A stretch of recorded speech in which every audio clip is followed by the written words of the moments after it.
नमस्ते। चलिए फटाफट एक नज़र डालते हैं दुनिया और भारत की उन बड़ी बड़ी खबरों पर जो आप समझिए हमारे आज और कल को बना रही हैं। तो ये है हमारा आज का रोड मैप।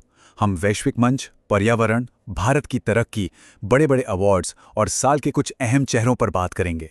शुरुआत करते हैं ग्लोबल स्टेज से। तो सबसे पहले बात करते हैं दुनिया के सबसे बड़े स्पोर्ट्स इवेंट्स की। ये सिर्फ खेल नहीं है, बल्कि ये बताते हैं कि कौन सा देश दुनिया में कितना आगे है और उसकी छवि कैसी है।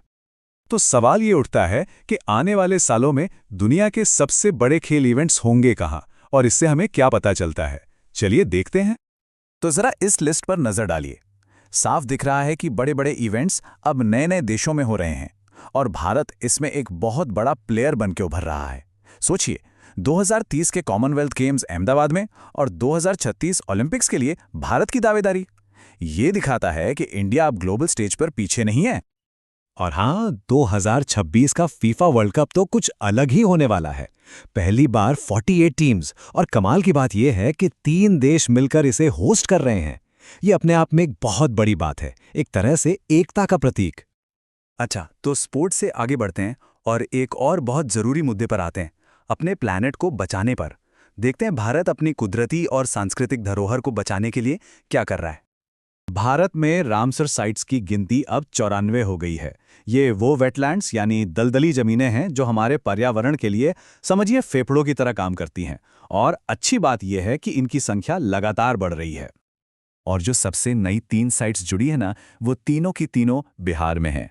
गोगाबील झील, गोकुल जलाशय और उदयपुर झील। ये एक बहुत बड़ा कदम है और दिखाता है कि कैसे बिहार भी अब पर्यावरण संरक्षण में आगे आ रहा है। लेकिन बात सिर्फ कुदरत की ही नहीं हो रही है। यूनेस्को भी अब भारत की सांस्कृतिक विरासत को एक नए नजरिए से देख रहा है। मतलब अब सिर्फ पुरानी इमारतों पर ही फोकस नहीं है, बल्कि हमारी जो जीती जागती परंपराएं हैं उन्हें भी पहचान मिल रही है। ये लिस्ट देखिए जरा। शांति निकेतन को 41st वर्ल्ड हेरिटेज साइट बनाया गया। फिर होयसाला मंदिर, असम के मौयदाम और मराठा मिलिट्री लैंडस्केप्स भी इसमें शामिल हुए। और सिर्फ यही नहीं, लखनऊ को खाने पीने का शहर यानी सिटी ऑफ गैस्ट्रोनॉमी और कोझिकोड को साहित्य का शहर सिटी ऑफ लिटरेचर का दर्जा मिला है। ये दिखाता है कि भारत की संस्कृति कितनी रंग बिरंगी है। तो संस्कृति और पर्यावरण के बाद अब बात करते हैं भारत की ग्लोबल पोजीशनिंग की।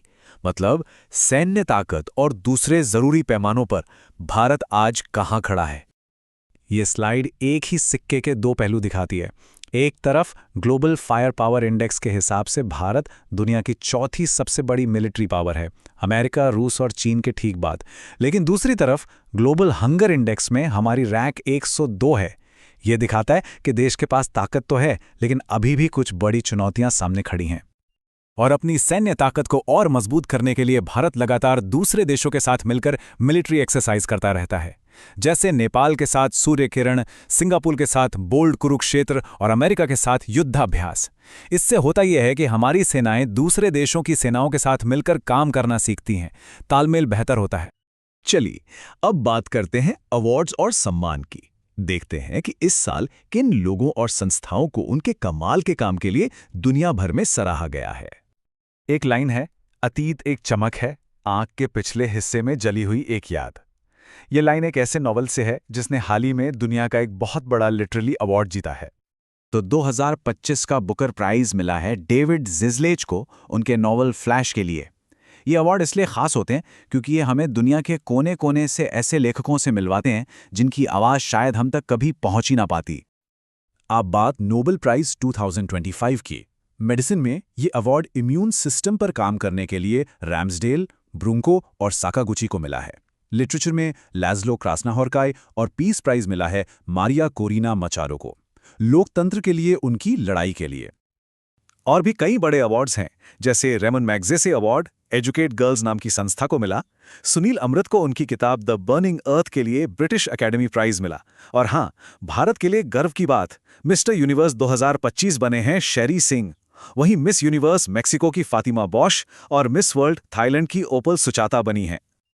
और आखिर में नजर डालते हैं उन चेहरों पर जो इस साल सुर्खियों में रहे हैं, वो लोग जिन्हें बड़ी जिम्मेदारियां मिली हैं। ये कुछ बहुत ही महत्वपूर्ण अपॉइंटमेंट्स हैं। डॉक्टर खालिद अल आनी अब यूनेस्को के डायरेक्टर हैं। उर्जित पटेल IMF में एग्जीक्यूटिव डायरेक्टर बने हैं और जस्टिस रंजना प्रकाश देसाई 8वें वेतन आयोग की प्रमुख बनाई गई हैं। इनके फैसले आने वाले सालों में बहुत असर डालेंगे। आसियान के लिए ये एक ऐतिहासिक पल है। 1967 में जब ये संगठन बना था तो सिर्फ 5 देश थे, फिर 90 के दशक में 10 हो गए और अब पूरे 30 साल बाद 2025 में आसियान ने अपने 11वें सदस्य का स्वागत किया है और वो देश है तिमोर लेस्ते। और खेलों में भी हमारे चैंपियंस ने कमाल किया है। कबड्डी वर्ल्ड कप हमारी महिला टीम ने जीता, प्रो कबड्डी लीग दबंग दिल्ली ने जीती, फीडे वर्ल्ड कप के विजेता जोविक सिंदारोव रहे और ब्लाइंड T20 वर्ल्ड कप में हमारी पुरुष टीम ने परचम लहराया। ये दिखाता है कि हर खेल में भारत का दम है। तो हमने देखा कि भारत ओलंपिक्स की दावेदारी कर रहा है, उसकी धरोहर को दुनिया पहचान रही है और उसके लोग ग्लोबल लेवल पर बड़ी भूमिकाएं निभा रहे हैं। ये सारी सुर्खियां एक ही तरफ इशारा कर रही हैं, एक बढ़ते हुए भारत की कहानी। पर सवाल यह है कि अगली बड़ी सुर्खी क्या होगी जो इस कहानी को आगे बढ़ाएगी।